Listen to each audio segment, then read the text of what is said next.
Hello and welcome to Season 7, Episode 7 of Non-League to Legend. I'm Kev, and coming up on today's episode I've got two home games against Crystal Palace and Nottingham Forest on the live comms. But before we get into all that, let's have a recap of how the last 6 weeks or so in-game have gone. We're approaching the end of March now. I guess we are looking at nearly 6 weeks of game time. First game was away to Reading. We lost 2-1, didn't play particularly well. This was a disappointing one. I went back to the system that we'd used last season for this game, just trying to shore us up away from home a little bit. We are really, really struggling away from home.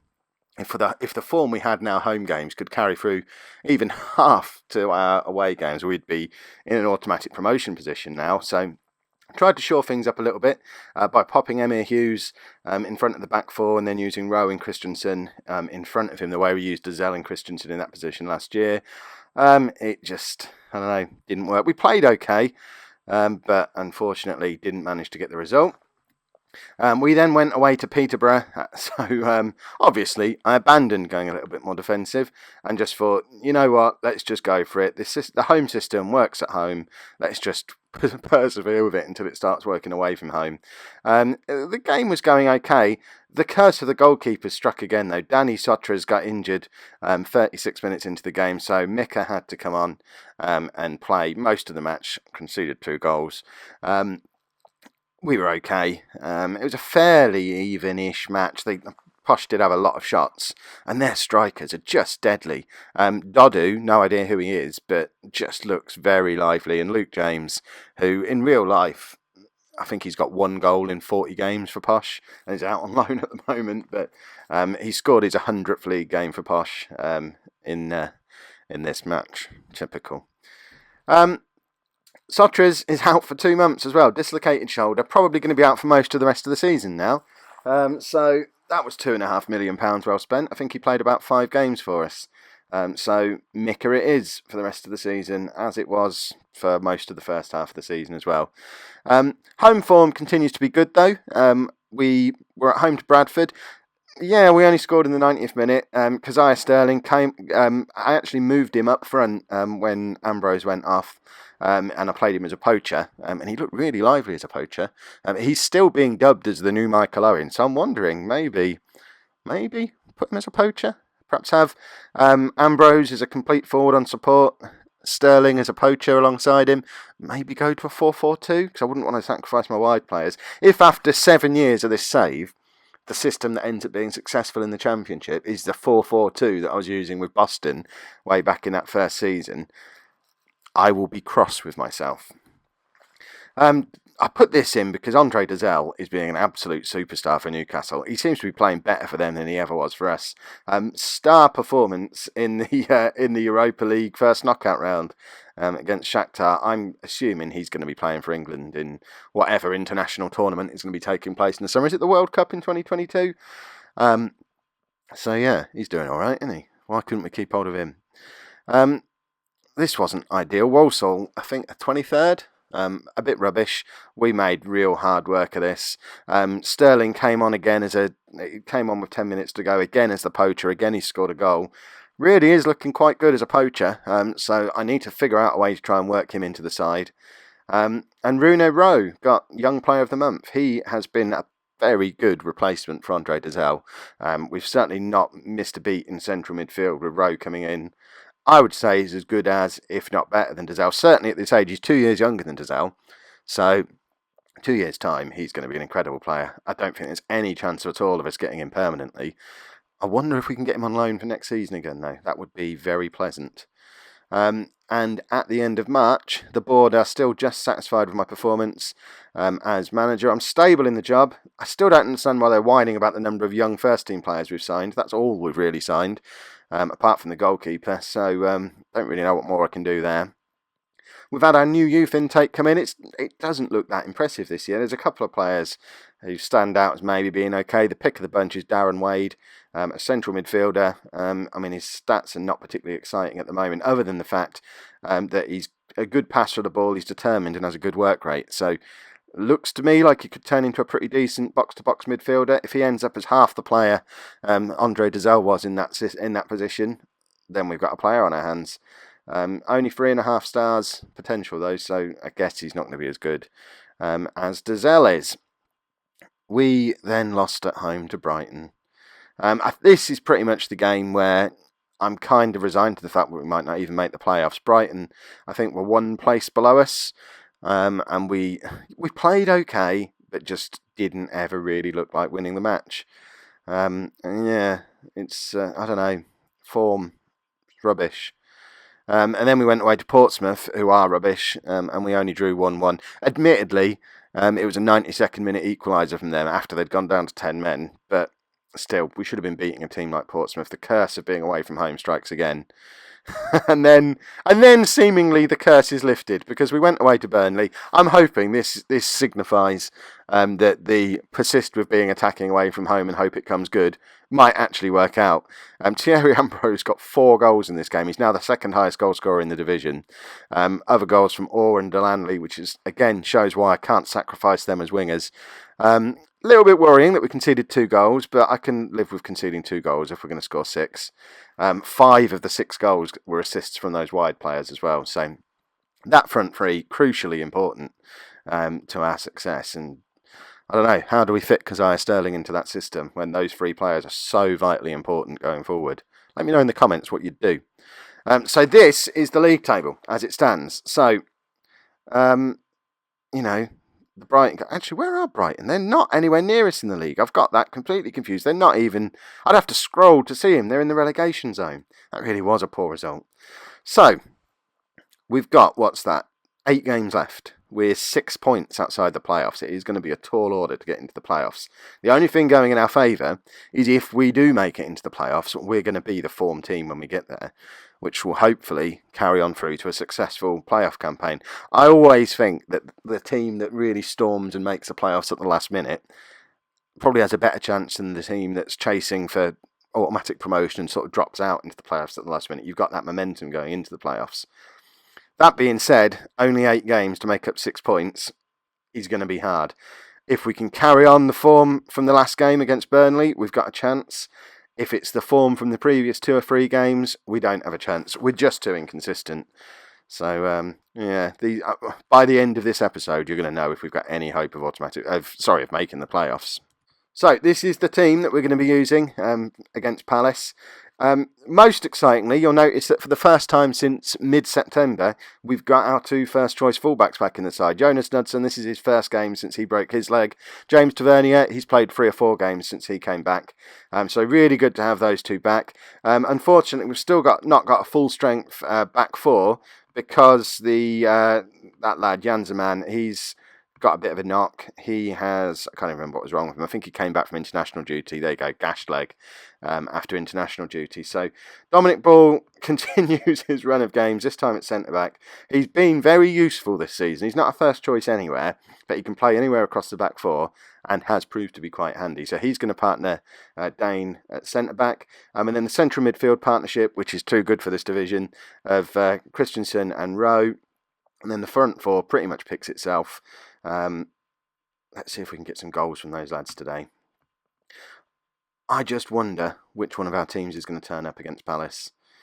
So they're playing the 4-3-3, so they're potentially going to be trying to mark Kirk out of the game, which may or may not free up more space for our wide players, who knows.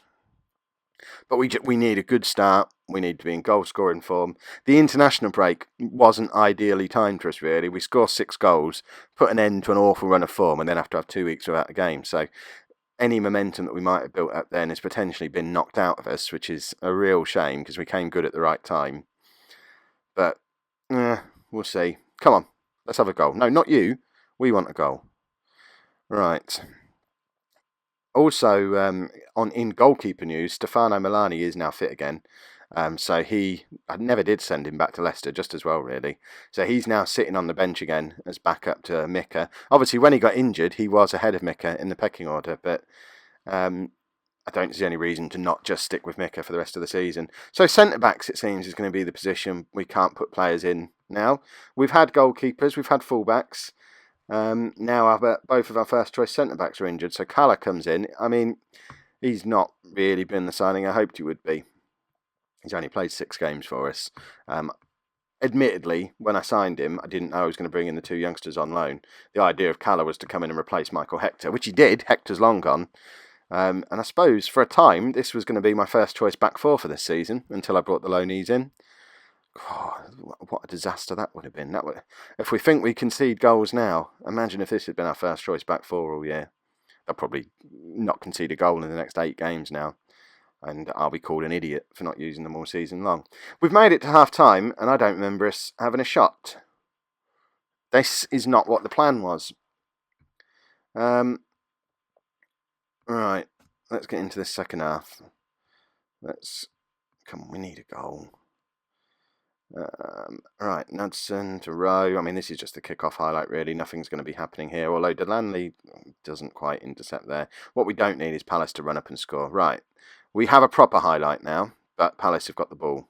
So I assume they're going to run up and score unless we're going to nick it off them. And that really will be that. 7 games to go, miles away. There they go. I mean, where are Palace? They're a couple of places below us, but if it ends like this, we're 8 points away from the playoffs with 7 games left. And at that point, I think we do just throw in the towel and hope that we can have a better season next year. I don't expect it to all be over 7 episodes into a season. We normally make it to episode 8 or 9 before we bottle it.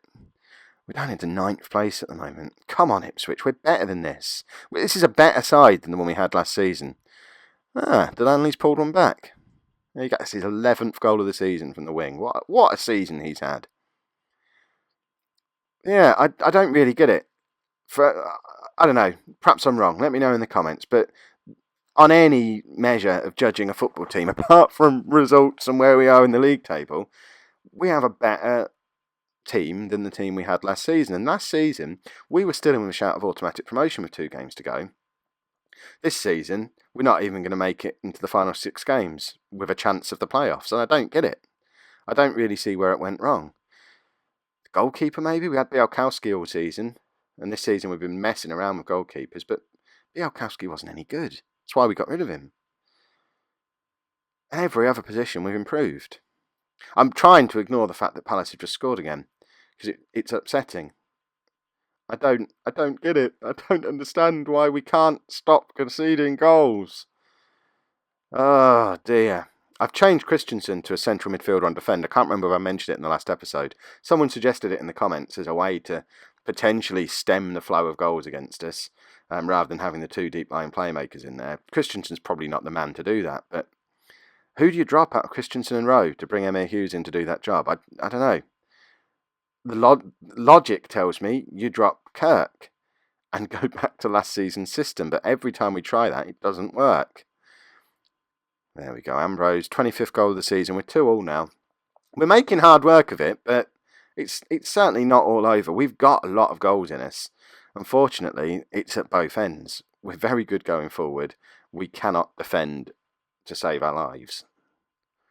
We just need to hope in this last 25 minutes we score more goals than they do. It's not even a case of I hope we go and get the winner. There'll be more than 1 goal in it yet, probably. Although every time I say that, we don't get another highlight. Right, let's bring Hughes on. We'll take Christian off. Hughes can do that. I've got Keziah Sterling in the back of my mind for the last 10-15 minutes to come on as the poacher. I've not decided yet whether he comes on for Ambrose or maybe comes on for Kirk, and we go to a 4-4-2, or probably a 4-2-4 really, because I'm not going to drop the wingers back when we need a goal. But Ambrose is doing his best to make sure I don't need to worry about it. The Sterling clock is ticking. How much longer can I leave it for? Tommy Orr's struggling for fitness, actually. He might be the man who needs to come off. Decisions. I need to get Sterling on the pitch because he's scoring goals. I'm going to bring him on for Tommy Orr, I think. Do I leave him out on the wing? Or do I stick him up top with Ambrose and move Kirk out? I think I'm going to do that. We need a goal. Let's see if this works. So we'll do that. I might even leave Kirk as an advanced playmaker out there. And just swap these 2 over. So Hughes can do central midfielder defend from there. Rowe, deep line playmaker, support, just to keep the two playmakers a bit further apart. And then I want Sterling as a poacher, and Ambrose can be a complete forward on support. See, that, to me, looks like a team absolutely chock full of goals. But pretty weak at the back as well. Oh, it would be lovely to have a proper strike partnership between Sterling and Ambrose, though. If they can click together. I mean, I signed them both at the same time. I wanted them to be playing together. Oh, see, flick on from Ambrose. Sterling nips in behind, doesn't quite get there in time. But that's the good thing about playing a strike partnership, I guess. I've never really had the chance to do it, for goodness sake. I suppose the one good thing about the fact we're now down to 10th and can't even make the playoffs is we've got 7 games to play around and experiment. And I might just do 4-4-2 for those last 7 games. He says, after he's just spent all that money on another attacking midfielder. Our 2 most promising youngsters, who we've spent £5 million on, are both attacking midfielders. And I'm about to change the system again so we don't use attacking midfielders. Oh, is it time I moved on to another club? Have I taken Ipswich as far as I can? I've moved them like 4 places up the league at the moment from where they were when I arrived. Oh dear. Right. Promotion isn't going to happen this year. So, for the first time in a long time in this save, really, have I had this opportunity at any point? Probably first season at Exeter, maybe. For the first time in a long time, we have nothing to play for. I've got 7 games to experiment. An experiment I shall. Let's get on to the next game. Right, so home against Forest then. We've got nothing to play for. So we're going to do this and see what happens. We've gone 4-4-2. I don't know why I've got Haidara there. I think Knudsen was struggling for fitness midweek. But I don't see any reason why not to have Knudsen in the side. Zaman comes back in for Dane, so Ball continues to deputise at centre-back. Dane's injured for 2 or 3 weeks now. Tavernier is going to be our right-back. Mika stays in goal. Midfield 4 of Rowe, Christensen, Delanley and Orr, so Sebastian Kirk drops to the bench to allow Keziah Sterling to come in up front as the poacher, and Thierry Ambrose drops from a complete forward attack onto a complete forward support. Because of the fact that a lot of the team instructions and shape is unchanged, we are still fluid with this tactic, even though we've never played it before. The actual instructions we're going fairly wide, use offside trap, prevent short goalkeeper distribution, we try to exploit both flanks and look for the overlap. So we're definitely trying to get out there, do some proper wing play. I want to see all 4 of these wide players getting crosses into these 2. All 4 of them are capable of putting in a beautiful cross. The problem is we're going to take some of the goal threat away from Delanley and Orr potentially by dropping them that little bit deeper.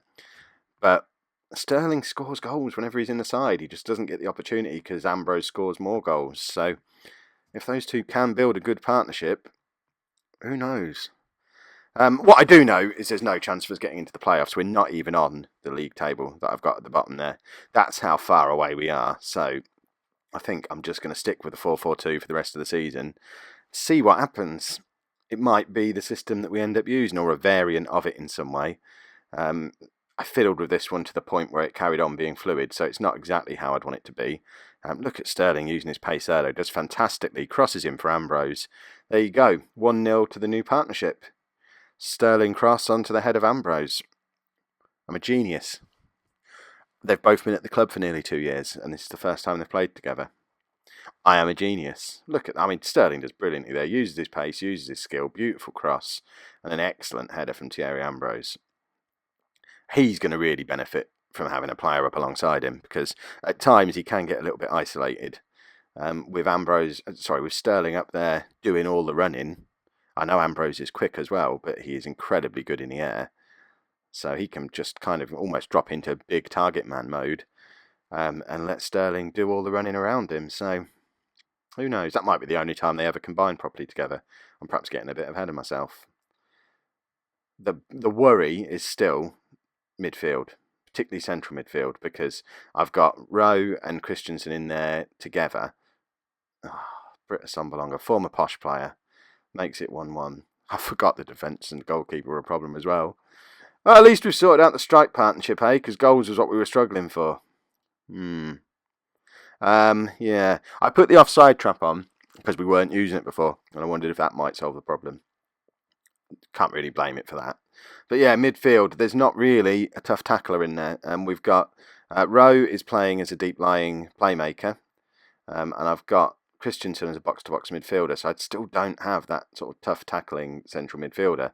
But I just can't bring myself to sacrifice either of them going forward. And I know it's costing us, but I need to bring Emma Hughes into the side. I need to find a way to get him in. We're going to lose this game as well, aren't we? I'm going to get sacked before the end of the season at this rate. Do I sacrifice one of the wingers and play? But then we're back to playing a 4-3-3 like we did all last year, I guess. Bring Hughes in to add some muscle in midfield. Then Sterling sort of drifts out and becomes a winger. And then why aren't we just playing Tommy or Delaney, who are so good as wingers? I've said it before, and I will say it again. To get this system to work, I need 12 players. I want to play a 4-5-2. For goodness sake. Well, this hasn't worked, has it? Forest ain't any good, and they're battering us. Oh dear, oh dear, oh dear. Am I really going to persist with the 4-4-2 for the rest of the season? If it risks the sack? I've not been sacked yet. I don't even know what will happen if I get sacked.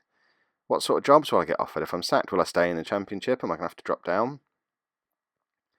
My contract's up at the end of the season as well. So it might even be a case of, well, they're not going to sack me. They just won't offer me a new deal.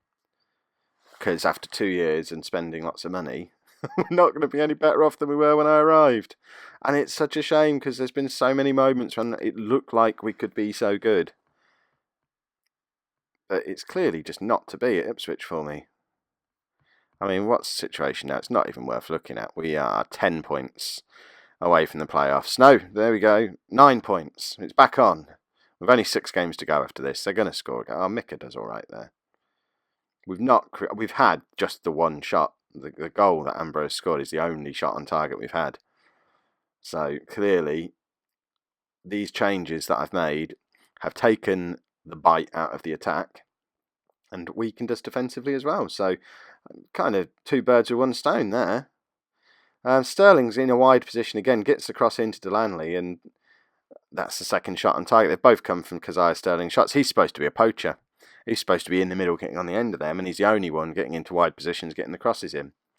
So I guess Delaney and Orr don't like playing in a flat midfield 4. They're attacking wingers. Oh, what am I supposed to... Do I do this then? Hold on. They're going to get funny with me. Do I just do this? Say, right, all right, then you play up there. Go on, go and score some goals. Go and do something awesome. We're going to get battered, but why not do that? I don't know how that changes us from fluid to attacking to accomplished on the tactical familiarity, because those two have played there the whole 2 years I've been at the club. So if anything, they should be more familiar with doing that than they are playing in a midfield 4. But what do I know? Right, go on. We're attacking now. Let's go and get a goal. So Ambrose to Sterling to Orr. See how far forward Tommy Orr is now. And we've had 2 clear-cut chances now. So now it's coming down to finishing. Mika does well to collect that in. This is a miserable end to the season, and potentially a miserable end to my time at Ipswich. And I've enjoyed this club more than any other club I've been at. And when you think of some of the successes I've had other places as well, I don't really understand why. Let's bring Hughes on into midfield. There you go. Delaney can come off. Let's bring the new boy on. Why not? Stick Sterling out wide. Gomez can go up front as the poacher. I'm really clutching at straws now. The last game before this episode, we scored 6 goals away from home. Oh, what an inconsistent, stupid season. Let me know in the comments what I've been doing wrong, because I'm clearly, I don't know. Should we have kept Dazelle? No, of course we shouldn't have kept Dazelle. We got 6 million for him, and he was never going to re-sign. I mean, this is just sad now. It reminds me of the end of last season, when we were just rubbish. And it's happening again. Someone did say in the comments that when this happens, it's because other teams have worked out how to play against you. If you use the same system too long, then the game works it out, and that's why that could have been one of the reasons why when we go on a big long run of success, we then start to fall away at the end. But this is a new system today. I've never played this system before, so it can't be that. It's just a poor tactic. Sterling's had a cracking game, and he's going to be the one who drops out next game, because I just can't fit Keziah Sterling into this side and keep it anything close to being a successful team. There's just no way to do it. The only way is to drop Thierry Ambrose. I can't find a two-striker...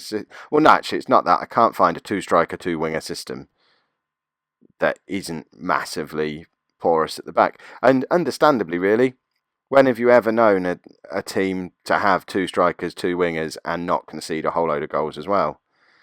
Especially when the defenders we've got are so poor, and we've got an untried goalkeeper who's not good enough for this division, who I spent £2.5 million on. I've got to sacrifice a winger, haven't I? But I enjoy them so much. For 2 years, my assistant manager has been telling me to play a 4-4 diamond, like exactly what Forest are doing at the moment, the narrow diamond. But then we don't have Tommy or Jan-Erik Delanley in the side. Do I try that next game? I did it a couple of games early on at Ipswich, and it was rubbish. But it can't be as rubbish as those two last 2 games have been. Oh, that's depressing. You really want to see the league table? Because I sure as heck don't. Let's have a look at it anyway to round out the episode. And I'll go and be sad. Play these last few games. I'll probably be back for maybe the last game of the season. I'm not going to do the last 2 games of the season if they're just mid-table nonsense. I'll be back for the last game of the season. And perhaps I've come up with a plan for recovery. Obviously, if we win the next 4 games and it's still possible, I'll do the last 2 games. Yeah, that's where we are. 6 games left. We're 10 points away from the playoffs. We're as far away from 6th place as we are from 18th place, and that says it all. Rubbish. If you've enjoyed today's episode, make sure you pop a like on there for me and subscribe to the channel to make sure you get all the future episodes, and thank you very much for watching.